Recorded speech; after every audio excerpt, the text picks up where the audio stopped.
Hello and welcome back to my channel One Step for Education. In this video we will discuss worksheet number 22 class 6th subject English. Date is 14 December 2020. Student ये आपकी Monday की worksheet है. Write your name here and write your class teacher name here. Lesson Fair Play. Lesson का नाम है fair play. ये आपका NCERT का लेसन है. Question number 1. स्टूडेंट आप वीडियो को पूरी देखिएगा ताकि आपको वर्कशीट अच्छे से समझ आ जाए. और प्लीज़ आपको वर्कशीट अच्छी लगे तो वीडियो को एक लाइक कीजिएगा एंड नीचे आपको सब्सक्राइब का बटन दिख रहा होगा, उसे क्लिक करके चैनल को सब्सक्राइब कीजिएगा. आइए स्टार्ट करते हैं आपकी worksheet. Question number 1.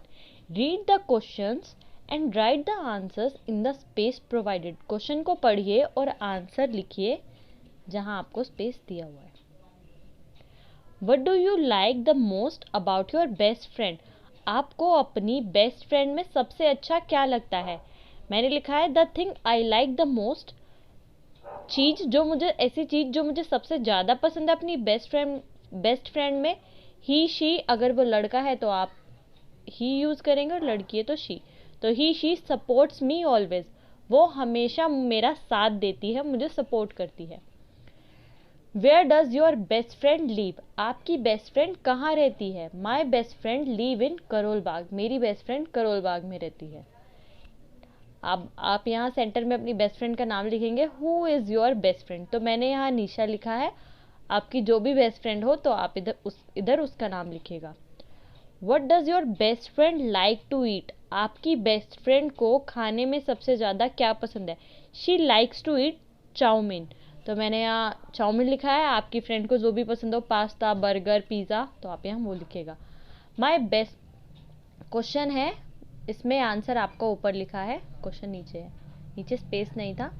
Which is your best friends favourite subject? आपकी बेस्ट फ्रेंड का फेवरेट सब्जेक्ट क्या है? My best friends favourite subject is mathematics. मेरी बेस्ट फ्रेंड का फेवरेट सब्जेक्ट मैथमेटिक्स है.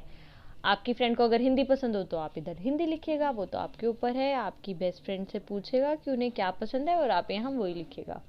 Question number 2 is on the basis of your reading of the passage. ये आपकी reading on the basis of your reading of the passage, आपकी passage की reading के ऊपर है और नीचे आपको उसके अकॉर्डिंग क्वेश्चंस के आंसर करने हैं. जुम्मन शेख एंड अगलू चौधरी वर गुड फ्रेंड्स. यहाँ आपको दो लड़कों के नाम दिए हुए हैं. जुम्मन शेख एंड अगलू चौधरी अच्छे दोस्त थे. So strong was their bond of friendship that when either of them, so strong was their bond of friendship. उनकी दोस्ती की डोर बहुत मजबूत थी, बहुत स्ट्रॉन्ग थी. That when either of them went away, अगर दोनों में से एक भी बाहर जाता था, went away from the village मतलब गांव से बाहर जाता था, the other looked after his family. जो दूसरा बचता था गांव में वो उसकी फैमिली की देखभाल करता था. Both were greatly respected in the village. दोनों की ही विलेज में, गांव में बहुत ज़्यादा इज्जत थी, सम्मान था. Jumman had an old aunt who had some property. Jumman की एक बूढ़ी आंट थी जिनके पास कुछ प्रॉपर्टी थी, कुछ जायदाद या वसीयत थी. This she transfer to him, जो उसकी ओल्ड आंट थी, किसे ट्रांसफर कर दी? जुम्मन को ट्रांसफर कर दी. On the understanding that she would stay with him and he would look after her. किस अग्रीमेंट पे की उन्होंने, किस समझ पे की जुम्मन को वो अपनी प्रॉपर्टी ट्रांसफर की, जो वो लेडी है वो जुम्मन के साथ ही रहेंगी और जुम्मन को उनकी देखभाल करनी पड़ेगी. The arrangement worked well for a couple of years. जो ये अरेंजमेंट था वो कुछ सालों से बहुत अच्छा चल रहा था. Then the situation changed. उसके बाद क्या हुआ? कुछ समय बाद सिचुएशन चेंज हो गई, हालात बदल गए. Jumman and his family were tired of the old relative. Jumman और उसका परिवार क्या हुआ? परेशान हो गए ओल्ड रिलेटिव से, अपने बूढ़े रिश्तेदारों से, मतलब अपने पुराने रिलेटिव से, जैसे वो उसकी ओल्ड आंट थी. Jumman became as indifferent to her as his wife. Indifferent का मतलब होता है उदासीन, मतलब uninterested.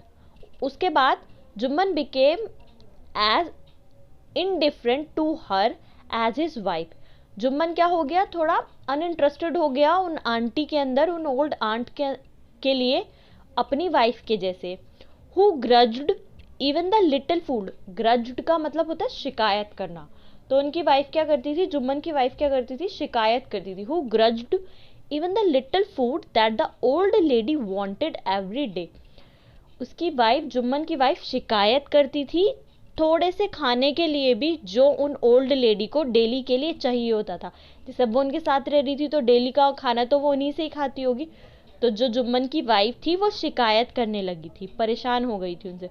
She swallowed these insult along with her food. जो वो ओल्ड आंट थी वो क्या, बेइज्जती के साथ, मतलब इंसल्ट के साथ खाने को भी, मतलब खाने के साथ इंसल्ट को भी निगल जाती थी। वो उसकी वाइफ शिकायत करती थी बार बार कि ये ओल्ड आंटी खाना खाती हैं, जैसे यहाँ पे लिखा हुआ है लिटिल फूड, जो कम खाना, थोड़े से खाने के लिए भी वो बहुत शिकायत करती थी, तो आंटी को इंसल्ट फील होती होगी, बट वो खाने के साथ इंसल्ट को भी निगल जाती थी। स्वेलोव्ड मीन्स होता है निगलना। With her food for a few months, कुछ महीनों तो उन्होंने इंसल्ट को भी बर्दाश्त करते रहा, but patience has its limit, पर बर्दाश्त करने की भी अपनी एक क्षमता होती है। बाकी फर्दर आप नेक्स्ट वर्कशीट में पढ़ेंगे। अब इसके अकॉर्डिंग आपको ये ब्लैंक्स फिल करने हैं। Now fill in the blanks, you can take help from the box below. आपको यहाँ बॉक्स दिया हुआ है, इससे आप हेल्प ले सकते हो और ब्लैंक्स को फिल करना है आपको। A, dash and dash were good friends. दो कौन फ्रेंड थे, जुम्मन शेख एंड अगलू चौधरी। तो आप यहाँ लिखोगे जुम्मन शेख एंड अगलू Chaudhary were good friends. Jumman Sheikh और अगलू चौधरी अच्छे दोस्त थे। Jumman had an old aunt who had some property. Jumman की एक बूढ़ी आंटी थी जिनके पास कुछ प्रॉपर्टी थी। Jumman became as indifferent to his wife to his aunt as his wife. Jumman कैसा बन गया, इनडिफरेंट बन गया, अनइंटरेस्टेड बन गया अपनी आंटी के लिए अपनी वाइफ के जैसे, as his wife. D, Jumman and his family were tired of the old relative. Jumman और उसका परिवार कैसे हो गए थे, परेशान हो गए थे अपने पुराने और बूढ़े रिश्तेदारों से। Jumman's aunt swallowed the insult along with her food for a few months. Jumman की जो आंटी थी, ओल्ड आंट थी जो, वो क्या करती थी, निगलती थी इंसल्ट को भी, खाने के साथ साथ इंसल्ट को भी उन्हें निगलना पड़ता था फॉर अ फ्यू मंथ्स, कुछ मंथ के लिए। फिर उसके बाद वो अपने पेशेंस, उनके पेशेंस की भी एक लिमिट थी, वो आप अगेन नेक्स्ट वर्कशीट में पढ़ोगे इंग्लिश की। तो स्टूडेंट ये थी आपकी वर्कशीट, आई होप आपको समझ आया होगा। और अगर आपको वीडियो अच्छी लगी हो तो प्लीज़ वीडियो को एक लाइक कीजिएगा, और नीचे आपको सब्सक्राइब का बटन दिख रहा होगा, please do subscribe the channel. और साइड में आपको बेल आइकन का बटन दिख रहा होगा, उसे क्लिक करके बेल आइकन को ऑन कीजिएगा ताकि आपको हमारी नोटिफिकेशन मिलती रहे। और आप मुझे कमेंट सेक्शन में भी कमेंट करके बता सकते हैं आपको मेरी वीडियो कैसी लगी। Thank you.